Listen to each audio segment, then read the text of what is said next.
togovi nyɔnu, togovi ŋutsu, togovi ɖekakpui, togovi ɖetugbui, kple ametsitsiwo kple ɖeviwo siaa. Egbedoname sia va na wo abe ame si ke Mawu wɔ ɖe eƒe nɔnɔme nu ene. Ale be nɔnɔme si ke nu wɔ mi ɖo la, eya ŋutɔ di be mianɔ nɔnɔme ma nu na ye. Ne miadze nu, ne miawo ŋutɔ hã miavu ava kpe ɖo le miaƒe agbekekewo katã me. Nɔviwo medo gbe na mi ke egbe la, Aƒetɔ di be yagatsɔ enya tɔxɛ sia na nye kpli wo le lɔlɔ si ke wòɖo na mi ta ye. Eya ta wòle gbɔgblɔ na wo bena dzudzɔ ɖokuiwo beble, dzudzɔ ɖokuiwo beble, dzudzɔ ɖokuiwo beble be yenye kristotɔ. Eya ta ye nya le gbɔgblɔ be na dzudzɔ ɖokuiwo beble nenye be nyateƒe nya enye kristotɔ, si ke gɔme nye be etrɔ le edziwo me eye etrɔ zi dukɔ na Mawu la. Mawu ƒe nya gblɔ na mi le Galatiatɔwo ƒe agbalẽ etamewo kpukpui amadrea me. Etamewo Galatiatɔwo ƒe agbalẽ tamade kpukpui amadrea me. Egblɔ na mi le French me bena le Galates chapitre 6 verset 7. Ne vous y trompez pas. On ne se moque pas de Dieu. Ce qu'un homme aura semé, il le moissonnera aussi. Ne vous y trompez pas. On ne se moque pas de Dieu. Ce qu'un homme aura semé, il le moissonnera aussi. Galates chapitre 6 verset 7. Do not be deceived. God cannot be mocked. A man reaps what he sows. Mi gable mia dokuo o. Maumenana odua hehede eta o. Elabena nusike amefanala esiake wanye. Galatiatɔwo ƒe agbalẽ etame adekpukui amadre.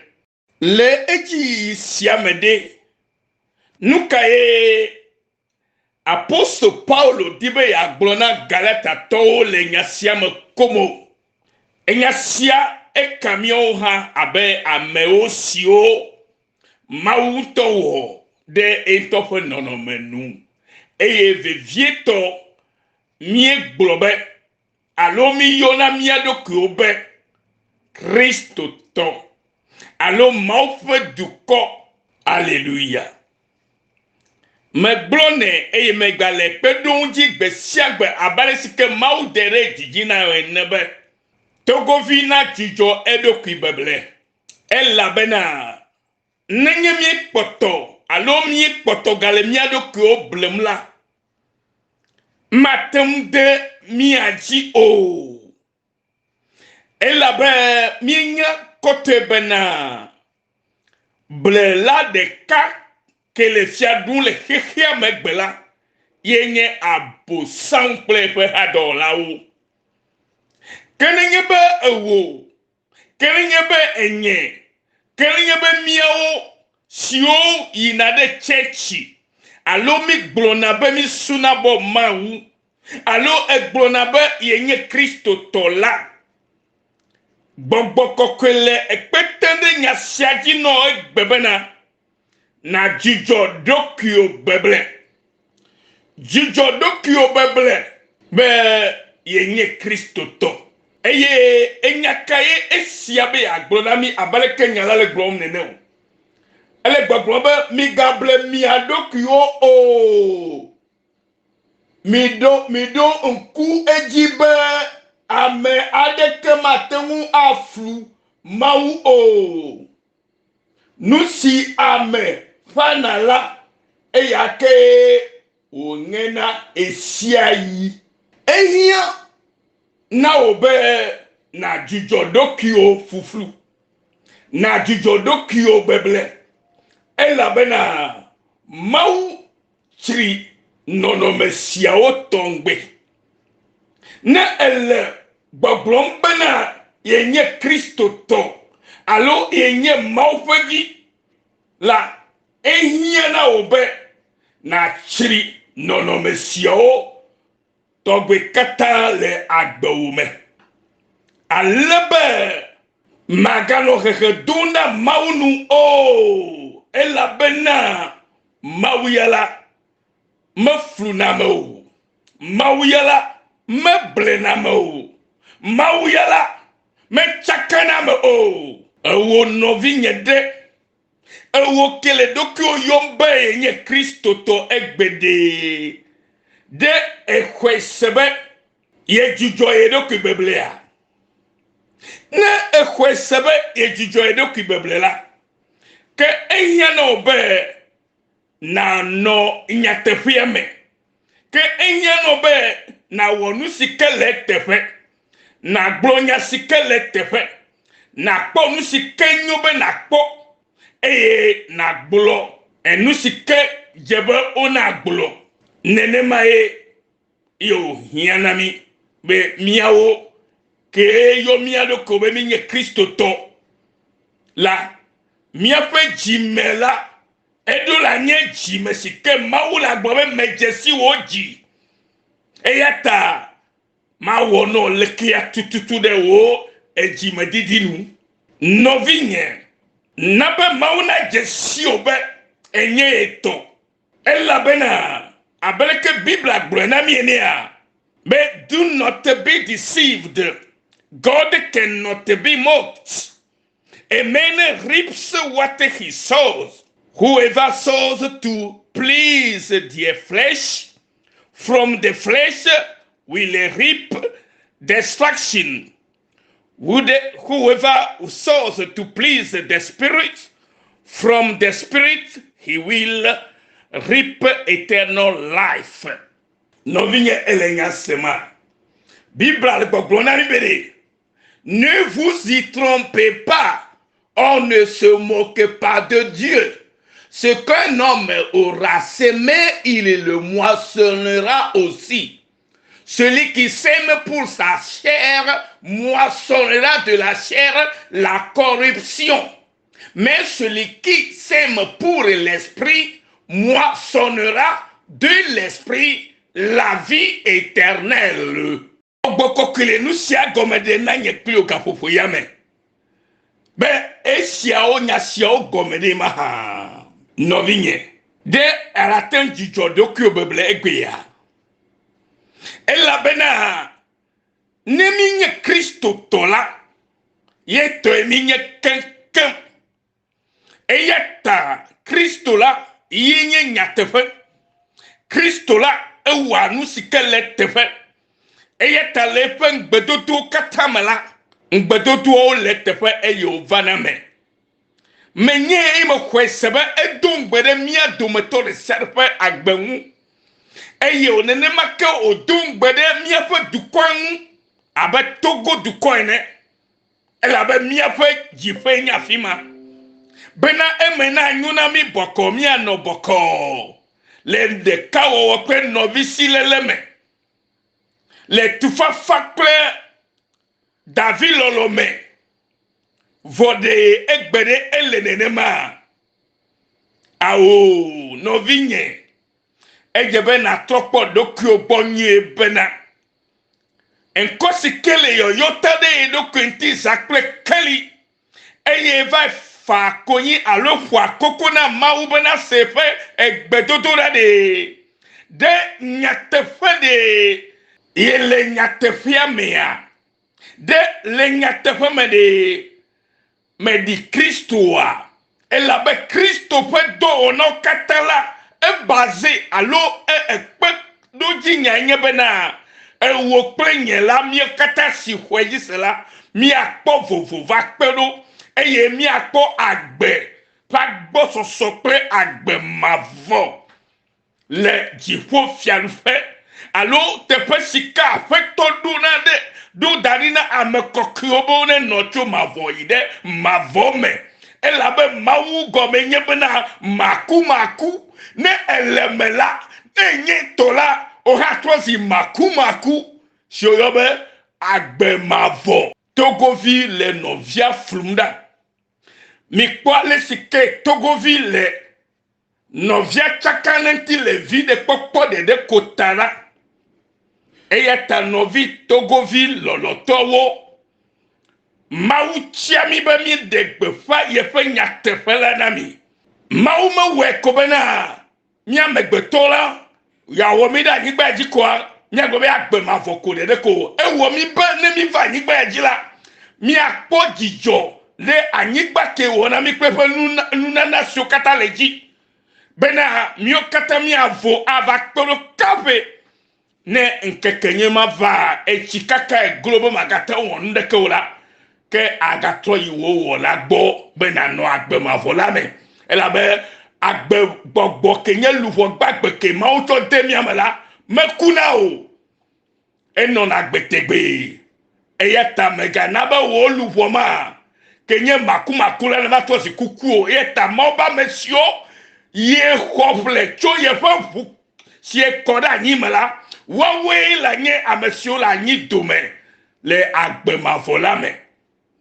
Nɔvinye eya ta megaxa ɖe xexe ya me ƒe nuwo ŋuti ɖe ne nado enu gbegblẽ ɖe wo ŋuti la me o ye gɔme nye bena ele vi ɖe dim le gota nu si ke mele teƒe la ele asi dam ɖe dzi vɔ etso na tso la edze tsɔtsi mɔ be ye yi tsetsi ne etso la egblɔ be ye nye kristotɔ awo ɖe menye nyama ye Kristo di be mia ne menye nenema Kristo di be mia no na yi o la Kristo Yesu ke nye miaƒe aƒetɔ ke nye Mawu ɖeka ma ke tsɔ eɖokui wɔ vi ɖi va mia gbɔ ɖe ebe miawo katã mia dzesi be ye nye tɔ na mi eya ta Yesu de eɖokui fia Filipo to ne bena esi ke le wo gbɔ kaba ɖo gbe ɖi nu katã egbalẽ tɔ ta se bia mo ame si ke kpɔe la ekpɔe yi fofo vɔ eye ame si ke kpɔ ye fofo la ekpɔ ye hã vɔ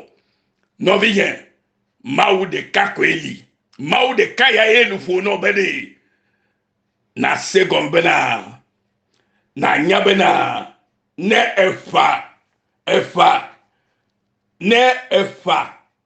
eya ewo ŋutɔ ƒe dzodzro vɔwo ƒe ku la ekema ele enuvɔwo ƒe ku fam eye le nyateƒe me la aŋe gbegblẽ ƒe ku ke ne efa gbɔgbɔme ƒe kuwo la aŋe agbemavɔ si gbɔgbɔ kɔkɔe na la asɔ asi o eya ƒe gbeƒã ɖe mi le eya ta nɔvi lɔlɔtɔwo le Kristo me nɔvi lɔlɔtɔwo le Togonyigba dzi dzɔdzɔnyenye ye nye Mawu game su be miwo katã miatrɔ ɖe dzɔdzɔnyenye nuteƒewɔwɔ nyateƒe toto eya nye Mawu ƒe qualité woe ma Mawu ƒe nɔnɔme woe ma nenye be eyina brimani tsɔtsiwo catholique ya assemblée de Dieu alo hasiwo bɔ kpatakpata egbe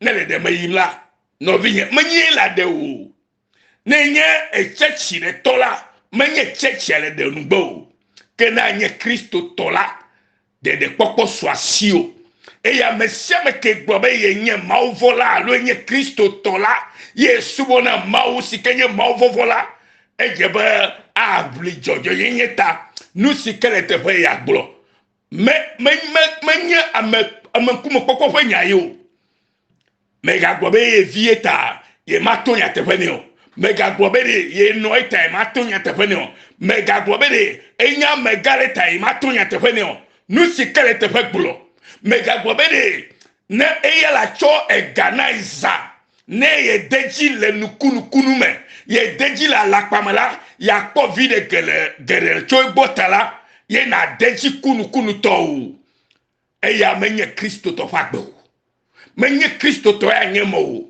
e vodi to kenya bu saula ye fe dola yenye e ya ta de dene nu gbegbeji que la gbe nu le novio alo ravi ontila e la sik dandeji le ovi le popola novi nye mega wo gamede ga su le Togo be novio kata ne nyo ne mi avli mi ape amenyenye se kenye chomelata ela be maufe ya yala enye ya yala mafo maufe ya yala mafo onye ye Bible bonami alléluia et ata Bible bobe now you have been pleased to bless the house of your servant, that is may continue forever in your sight.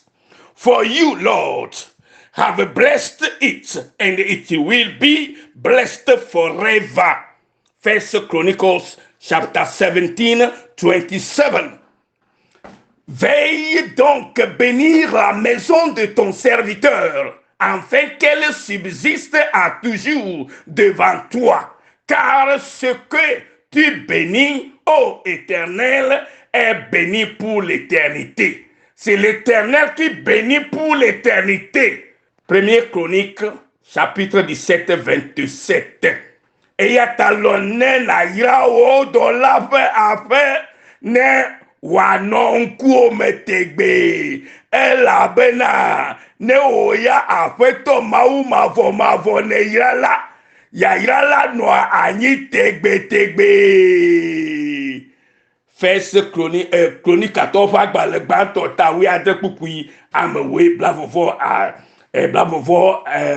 adrele nyama blom novinye alenya sea midola chucho doku beble ela bena o me do akere ma onu o me blema o me flama wu kale doku fluma e ya me sikenya me fula makpo agbewo ale do de na ntonu ku ya ba geje magulu e ya ta nyo egbe ne na décider na chaque kabana eva sunenema eva glonema bana ya tore akpanyu to aji boom nya tefe fike nya tefe le fike jojo nyenye le elabe eyodo ku be ye Kristo tota tore akpake nya tefe akpeke meye amesem pa vovole et novisi lele nanani la dala to la pamalo le yaya nenye mi okatato le Togo nyibaji le Togo yo fagbeme et la me chef fagbeme enye amechichi amevio de vio